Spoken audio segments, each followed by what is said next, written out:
MJ creations അവതരിപ്പിക്കുന്ന ഭാവന. Hannah പ്രാർത്ഥനയുടെ മറുരൂപം. ബൈബിളിലെ 1 ശമൂവേൽ 1-ാം അധ്യായത്തെ അടിസ്ഥാനമാക്കി എഴുതിയ ഭാവനയാണ് ഇന്ന് ഇവിടെ അവതരിപ്പിക്കുന്നത്. എഫ്രൈം മലനാട്ടിൽ എൽക്കാന എന്നു പേരുള്ള ഒരു പുരുഷൻ ഉണ്ടായിരുന്നു. 2 ഭാര്യമാരും ഉണ്ടായിരുന്നു. ഒരാൾക്ക് ഹന്ന എന്നും മറ്റേയാൾക്ക് പെനിന എന്നും പേർ ആയിരുന്നു. ഹന്നയ്ക്ക് മക്കളില്ലായിരുന്നു. അതിനാൽ പെനീന അവളെ നിരന്തരം കളിയാക്കി മുഷിപ്പിക്കുമായിരുന്നു. എന്നാൽ ഭർത്താവായ എൽക്കാനയ്ക്ക് ഹന്നയോടായിരുന്നു കൂടുതൽ സ്നേഹം. അതിനാൽ പെനീനയ്ക്ക് ഹന്നയോട് കൂടുതൽ ദേഷ്യം തോന്നുകയും അവളെ കൂടുതൽ മുഷിപ്പിക്കുകയും ചെയ്തിരുന്നു. അവർ തമ്മിൽ എന്താണ് പറയുന്നത്? ഒന്ന് കേട്ടു നോക്കിയാലോ? ഹന്നയെ കാണുന്നില്ലല്ലോ, അവൾ ഇവിടെ പോയി? ഓ, അവൾ എന്തോ ജോലിയിലാണെന്ന് തോന്നുന്നു, ഇപ്പോൾ വരുമായിരിക്കും. ഓ, നിങ്ങൾക്ക് എപ്പോഴും ഉണ്ടൊരു ഹന്ന. എന്നിട്ടിപ്പോൾ എന്തായി? ഒരു കുഞ്ഞിക്കാല് കാണാനുള്ള ഭാഗ്യമുണ്ടോ അവൾക്ക്? ഞാനല്ലേ മനുഷ്യ നിങ്ങൾക്ക് മക്കളെ തന്നത്. എന്നിട്ട് അതൊന്നും ഓർക്കാതെ എപ്പോഴും ഹന്നയുടെ പിന്നാലെയാണ് നടക്കുന്നത്. യാഗം കഴിക്കാൻ പോയാൽ ഇരട്ടി ഓഹരിയല്ലേ അവൾക്ക് കൊടുക്കുന്നത്. നിങ്ങൾക്ക് നാണമുണ്ടോ മനുഷ്യ? ഇത് കേട്ടില്ലേ അച്ചായ? ഇനി ഞാൻ ജീവിച്ചിരുന്നിട്ട് എന്താ കാര്യം? ഹന്നേ, നീ അത് കാര്യമാക്കണ്ട. നീ എന്തിന് കരയുന്നു? എന്തിന് പട്ടിണി കിടക്കുന്നു? നീ വ്യസനിക്കുന്നത് എന്ത്? ഞാൻ നിനക്ക് 10 പുത്രന്മാരെക്കാൾ നന്നല്ലയോ മകളെ? നീ കരയരുത്, കരയരുത് മകളെ. ഇല്ല, എൻ്റെ ദുഃഖം യഥാർത്ഥമായി അറിയുന്നത് ദൈവമല്ലാതെ മറ്റാരുമല്ല. ഞാൻ യഹോവയുടെ മന്ദിരത്തിലേക്ക് പോകുന്നു. എൻ ദൈവത്തോട് എൻ്റെ പ്രാർത്ഥനകളെ കഴിക്കും. Praise the Lord, praise the Lord, praise the Lord. ദൈവമേ, എൻ്റെ പ്രാർത്ഥന കേൾക്കണമേ, എൻ്റെ യാചനകളെ ശ്രദ്ധിക്കണമേ. എൻ്റെ ഹൃദയം ക്ഷീണിക്കുമ്പോൾ ഞാൻ ഭൂമിയുടെ അറ്റത്ത് നിന്നെ വിളിച്ചപേക്ഷിക്കുന്നു. കർത്താവേ, എൻ്റെ യാചനകളെ ശ്രദ്ധിക്കണമേ.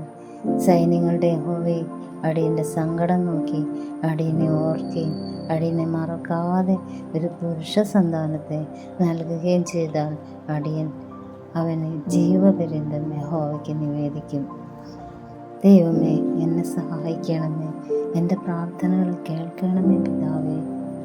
യേശുവിൻ്റെ നാമത്തിൽ ആമേൻ. നീ എത്രത്തോളം ലഹരി പിടിച്ചിരിക്കും? നിന്റെ വീഞ്ഞിറങ്ങട്ടെ.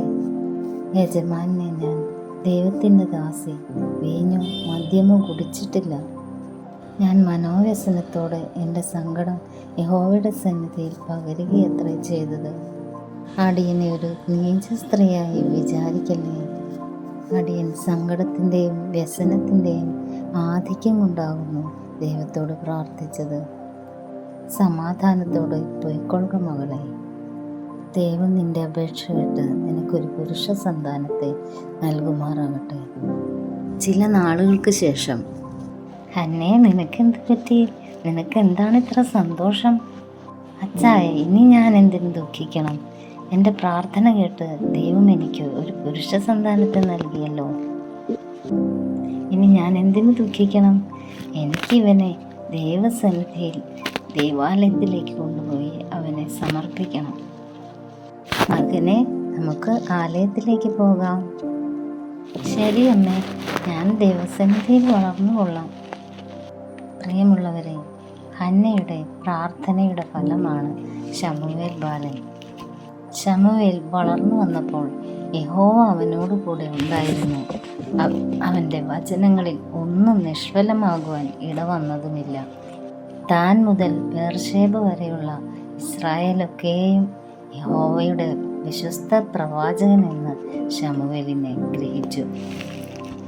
ഹന്നയുടെ ദുഃഖം യഥാർത്ഥമായി അറിഞ്ഞത് ദൈവമാണ്. അതുപോലെ നമ്മുടെ ദുഃഖങ്ങൾ യഥാർത്ഥമായി അറിയുന്നവനാണ് നമ്മുടെ ദൈവം. ഹന്നയ്ക്ക് ഒരു സന്താനം എന്നത് അവളുടെ ആവശ്യമായിരുന്നു. അതുമാത്രമല്ല, അവളുടെ നിന്ദിക്കപ്പെട്ട അവസ്ഥയിൽ നിന്നുള്ള ഒരു വിടുതലുമായിരുന്നു.